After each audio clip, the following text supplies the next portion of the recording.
और सीधा रुख करेंगे दावोस का, जहां कल से वर्ल्ड इकोनॉमिक फोरम 2026 के 56वें वार्षिक सम्मेलन का आगाज होने वाला है। 5 दिनों के समिट में दुनिया भर के कई दिग्गज नेता और टॉप लीडर्स शामिल होंगे।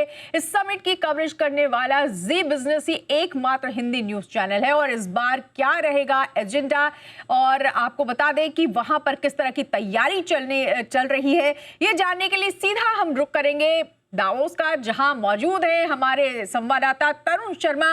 तरुण, बर्फीली वादियों में तैयारी चल रही है, भारत की तैयारी हमने देखा, आपने जो कवरेज किया था वो बेहतरीन है। किस तरह की तैयारी 24 घंटे पहले?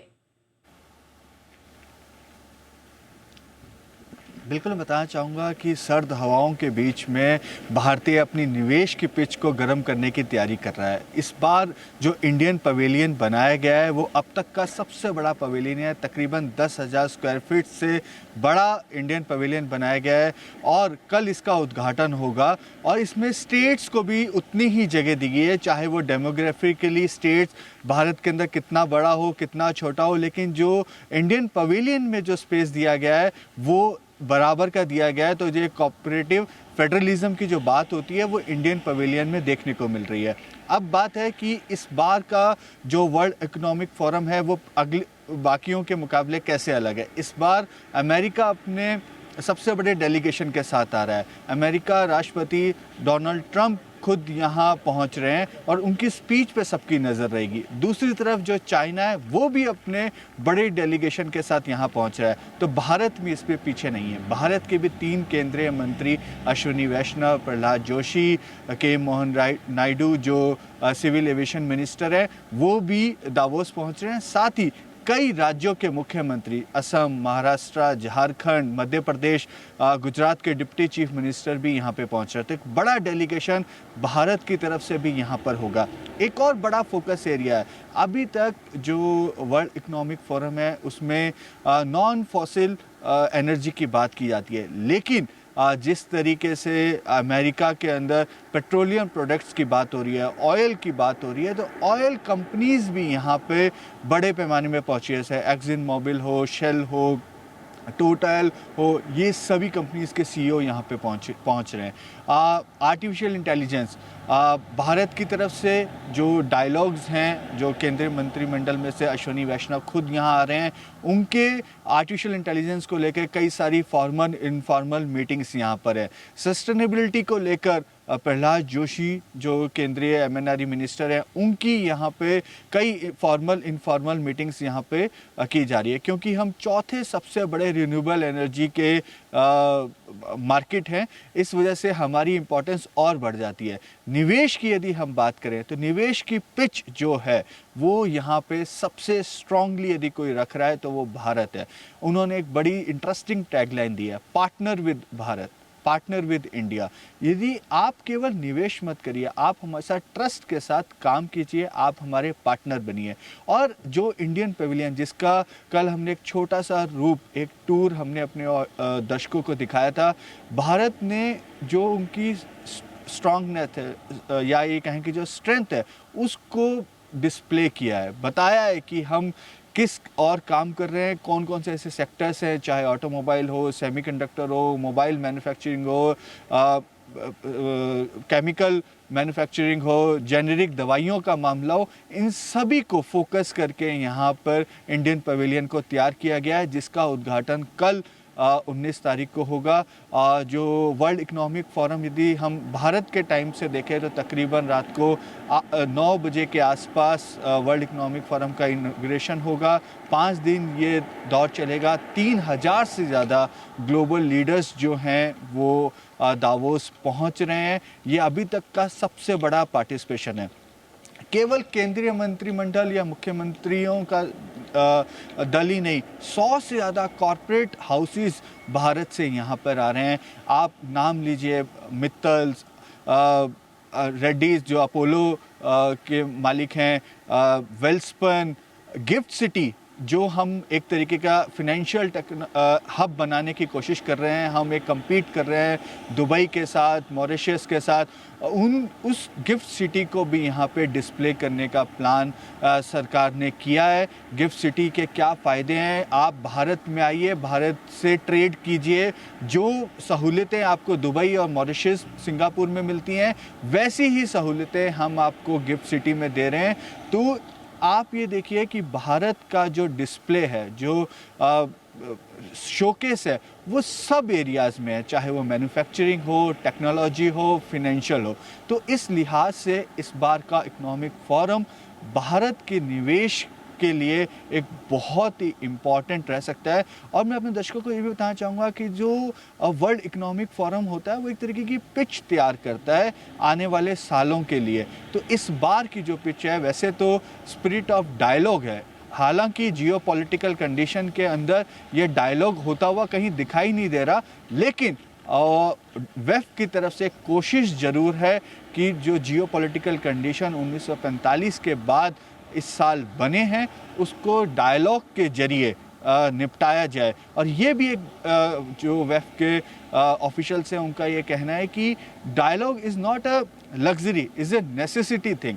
तो यहाँ पे डायलॉग के जरिए जियोपॉलिटिकल कंडीशंस को स्लो डाउन, काम डाउन करने की कोशिश की जाएगी। लेकिन दूसरी तरफ जो अमेरिका का रुख है, चाहे वो ग्रीनफील्ड कंट्री जिसके बारे में अभी आप बता रही थी, चाहे वेनेजुएला में जो हुआ कि अमेरिका फर्स्ट का जो अप्रोच है, जिस वजह से पूरी दुनिया में कहीं ना कहीं हाकार मचा हुआ है। हालांकि इसमें भी भारत ही ऐसा देश है जो अपनी ग्रोथ ट्रेजेक्टरी से जी बिल्कुल तरुण, इसी पर अगला सवाल है, क्योंकि आपने बताया कि अमेरिका और चीन एक बहुत बड़ा डेलीगेशन लेके पहुंच रहे हैं, हालांकि भारत भी बड़े डेलीगेशन के साथ पहुंच रहा है।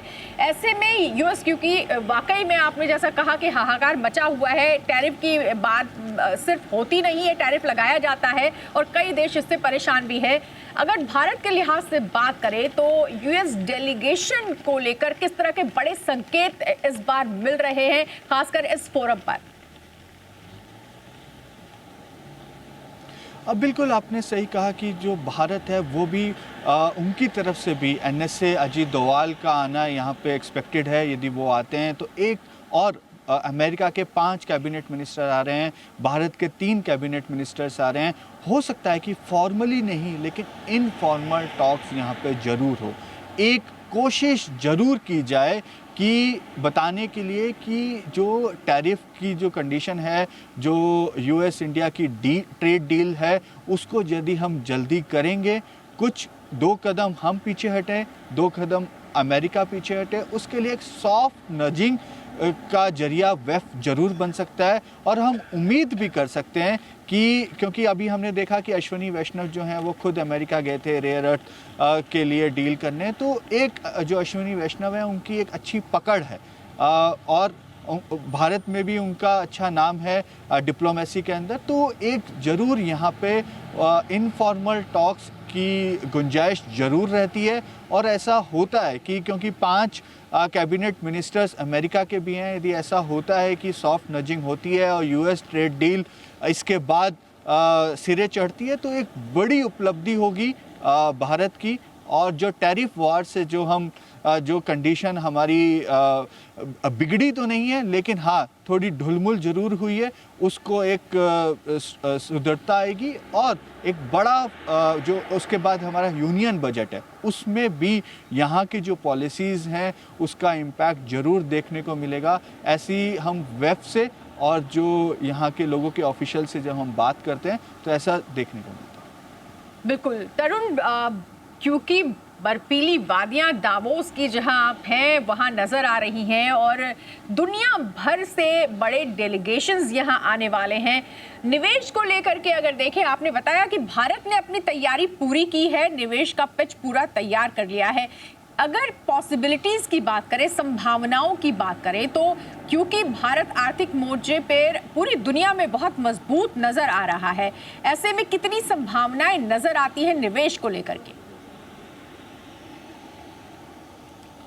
बिल्कुल आपने सही कहा कि आर्थिक मोर्चे पे हम काफ़ी स्ट्रांग हैं और यही फ़ायदा हमें वेफ में भी मिलेगा। और हमने बड़ी स्ट्रेटेजिक पिच रखी है। हमने उन्हीं चीज़ों की बात कर रहे हैं जो राइजिंग सेक्टर है। दुनिया भर में जहां निवेश आ रहा है, हम उसी चीज़ की बात कर रहे हैं, चाहे वो सेमीकंडक्टर हो, मोबाइल मैन्युफैक्चरिंग हो, रिन्यूएबल हो, केमिकल मैन्युफैक्चरिंग हो, इंडस्ट्रियल केमिकल जिसे हम कहते हैं, या जेनेरिक दवाइयाँ हो, जिनके हम लीडर भी हैं और हम यहाँ पर उसी चीज़ को पिच कर रहे हैं। टेक्नोलॉजी, पूरे दुनिया भर में कई ऐसी कंपनीज के सीईओज हैं जो भारत से आते हैं, और भारत जो टेक्नोलॉजी के अंदर अपने आप में ये कहें कि हमारा जो सिक्का है वो पूरी दुनिया में चलता है। तो उस चीज़ को भी हमने यहाँ पे शोकेस करने की कोशिश की है। अब ये है कि जो फॉर्मल इनफॉर्मल जो मीटिंग्स होंगी उनमें जो पिच की जाएगी वो इसके आसपास ही की जाएगी, क्योंकि पूरी दुनिया में जो अभी निवेश आ रहा है वो निवेश इन सेक्टर्स में आ रहा है, और इन सेक्टर्स में हम अच्छा कर रहे हैं। हम सर्विस सेक्टर में काफ़ी अच्छा कर रहे हैं, लेकिन अब हमें मैन्युफैक्चरिंग ग्रोथ की ज़रूरत है, और मैन्युफैक्चरिंग ग्रोथ के लिए हम बहुत सारी इंसेंटिव भी देने को तैयार हैं। इसी वजह से चाहे वो सेमीकंडक्टर मैन्युफैक्चरिंग हो, मोबाइल मैन्युफैक्चरिंग हो, या इंडस्ट्रियल केमिकल मैन्युफैक्चरिंग हो, या रिन्यूएबल के अंदर सोलर पीवी की मैन्युफैक्चरिंग हो, इन सभी को हम यहाँ पे फोकस करके यहाँ से निवेश लेकर जाने की कोशिश यहाँ पे जरूर रहेगी। केवल केंद्र सरकार की तरफ से नहीं, राज्य सरकारें भी जो हैं वो अपनी पिच कर रही हैं। अब जो अलग अलग चीज़ों पे या एक अलग अलग सेक्टर्स को लेकर पिच की जा रही है, जैसे हम यदि झारखंड की बात करें, रेयर अर्थ मेटल्स का एक बड़ा खान वहां पर है। बिल्कुल बिल्कुल तरुण, तो जैसा कि आपके पीछे नजर आ रही है बर्फीली वादियां, और इन्हीं बर्फीली वादियों में बस 24 घंटे बाद वर्ल्ड इकोनॉमिक फोरम का आगाज होने वाला है। देखना ये होगा कि कितनी गहमा गहमी होती है आर्थिक मोर्चे पर। यहाँ पे फिलहाल इस फोरम में हम आपके पास अपडेट लेने जरूर आएंगे। बहुत शुक्रिया तमाम जानकारी के लिए।